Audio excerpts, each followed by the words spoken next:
Hello, Booktube. This is Weekly Reads. I started the reading week continuing on with Lakota America by Pekka Hamalainen. This is a history of the Lakota people in Oyate of the Sioux people from the 17th century to the 20th century, although it might bleed into the 21st century. I mentioned on Friday that there were warning signs that I was going to bail, that I was going to set aside Lakota America, and I read 2 more chapters on Saturday, and I did ultimately decide to set aside Lakota America as a bail. So I'm counting it as a bail. There's nothing wrong with Lakota America. I'm just not in the right headspace, I guess you could say, to read a dense work of history. Because what I've gotten from the book so far,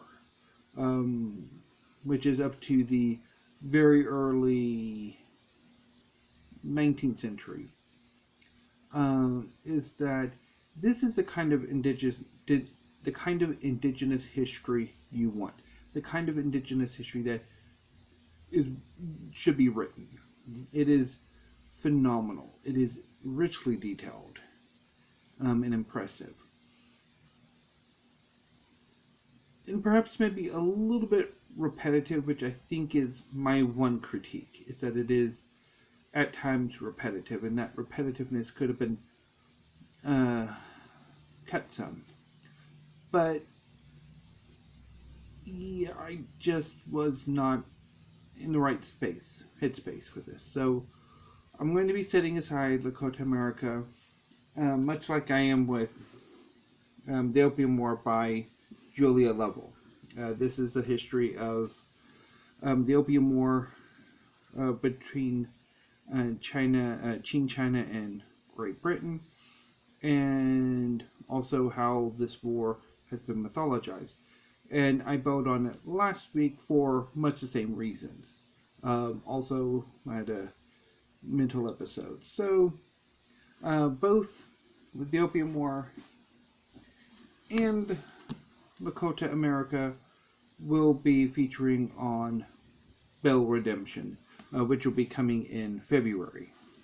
So I've got the 5 bookmarks already ready, and I'll be bookmarking Opium War and Lakota America, as well as the other 3 books I'll be doing for Bail Redemption after I finish this video and while I'm uploading it.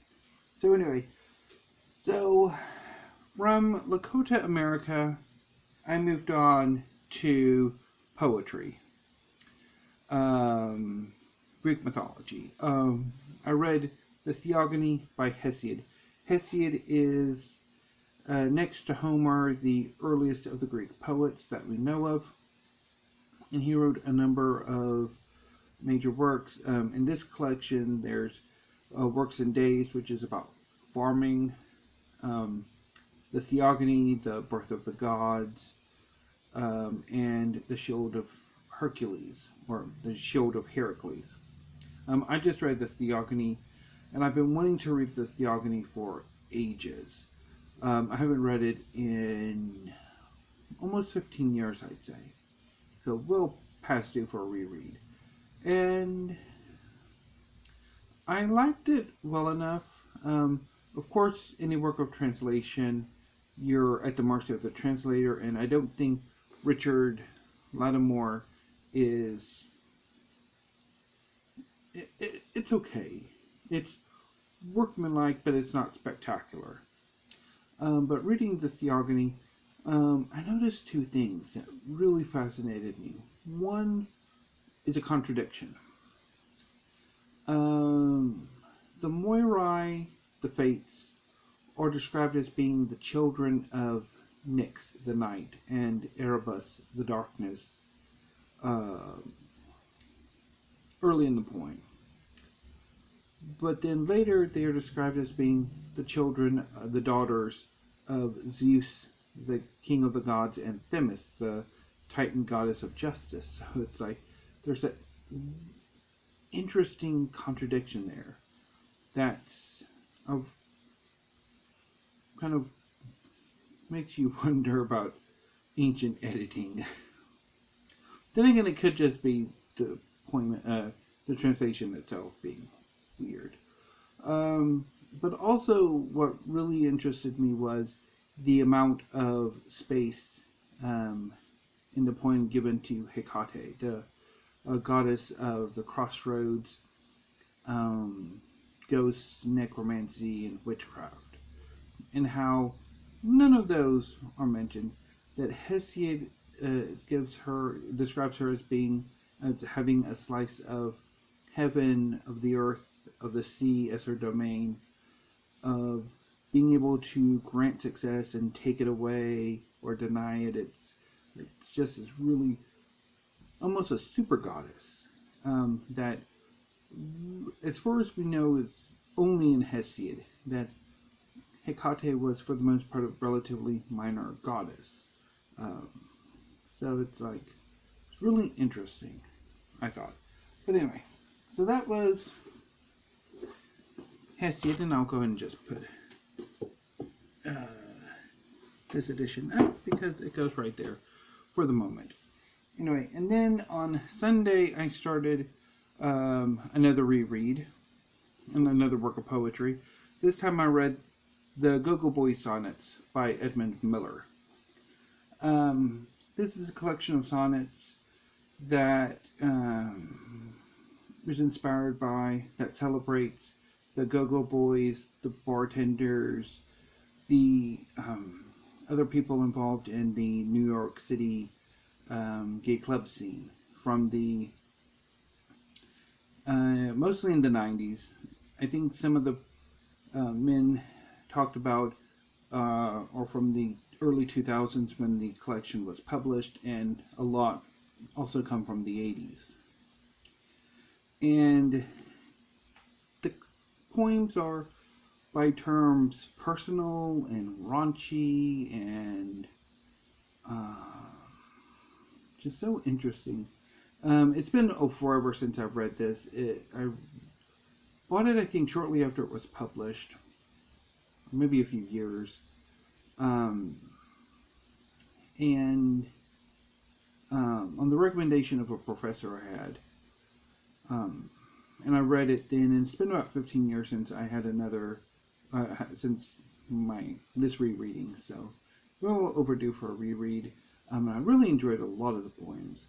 I mean, again, some of them are rather raunchy, and some of them are somewhat, maybe a bit cringeworthy at times, but for the most part, I really enjoyed the collection. And one thing that's really interesting is a lot of the poems are in translation, or have been translated into the subject's native language.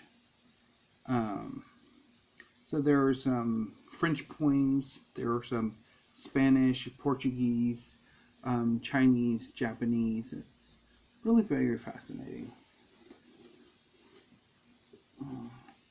And so after I finished the Go-Go Boy Sonnets, I started on Dynasty by Tom Holland to return to my name tag TBR. It was a few months ago, there was a tag called the name tag, in which participants would take the letters of their name and use those letters, or pick book titles whose first letter corresponds to said letter of the name. And I decided to make a TBR out of it. And so I'm on D, and that is for Dynasty by Tom Holland. This is a history of the Julio-Claudian dynasty from Julius Caesar through Nero. Currently on Claudius. I haven't finished the book yet. I should finish it tomorrow. And I'm incredibly torn about Dynasty, I must say. Mostly stylistically. Tom Holland uses a sort of muscular purple prose that really reminds me of some science fiction and fantasy styles that can be rather repellent, although that's not really the right word, but off-putting, yet at the same time attractive. Particularly, I think the further I've gotten in, the more used to Holland's style I've become, the more I like the book. I initially found the style rather, again, off-putting, in part because of some of Holland's word choices. He describes the Parthian military tactic of attack, retreat, or feigned retreat and attack, while shooting arrows on horseback, to be womanish. And that really set me off. I mean, admittedly, that was probably what the Romans thought, but I think there was a better way of saying the Romans thought Parthian military tactics womanish or something. That Romans didn't care for it in a sexist way, rather than how Holland said it. But the more into the book I've gotten, particularly with the last chapter on Augustus, and then the chapters on Tiberius and Caligula, the more I've really gotten into this book, and I'm quite liking it now, so that's very positive. So I will finish Dynasty tomorrow, probably during the first part of my Saturday reading, and after I finish Dynasty, I will move on to E and R of my name tag book, TBR. First up will be Empire's Crossroads by Carrie Gibson. This is a history of the Caribbean, which I've been looking forward to reading for a while.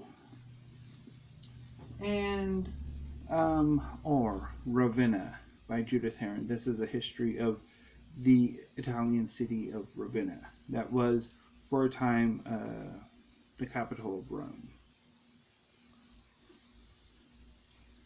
So them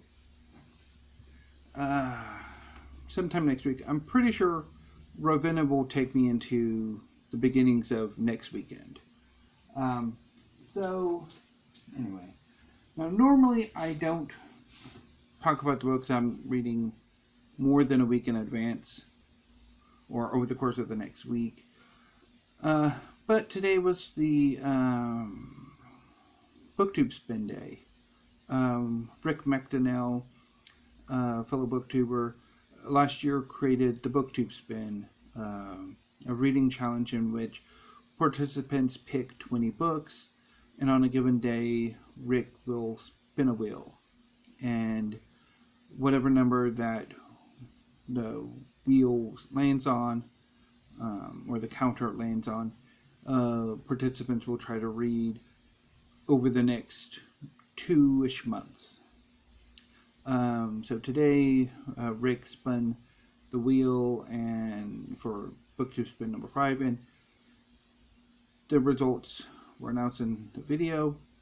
He did it twice. I think somebody challenged him to basically read 2 books or something. But anyway, so the first number that was landed on was 8. And I kind of decided to do the Booktube Spin myself to determine what book I will be reading after Ravenna, to kind of bridge the gap between January and February reading, when I will do Bell Redemption. So book number 8 is The Impeachers by Brenda Wineapple. This is a history of the impeachment of President Andrew Johnson. And the second book, or the second number that was selected, was 13, which is American Comics: A History by Jeremy Dauber. This is a big history of American comics from the comic strips and newspapers through American comic books. And I've been looking forward to getting to this book for a while, ever since I heard about it and I bought it. So I'm quite happy to get to it, and I will be reading American comics after Bell Redemption in February. So I'll be getting to this in another month or so. So that's what I've been reading and what I will be reading and reading into the next month, into February. So I do want to address a bit of an elephant in the room, and that is my reading goal or my reading challenge. I decided late last year, in an overreaction to the fact that I really haven't had much success with fiction over the past 2 years, to read only nonfiction in 2022, no fiction 2022. Things haven't gone quite the way I had hoped. I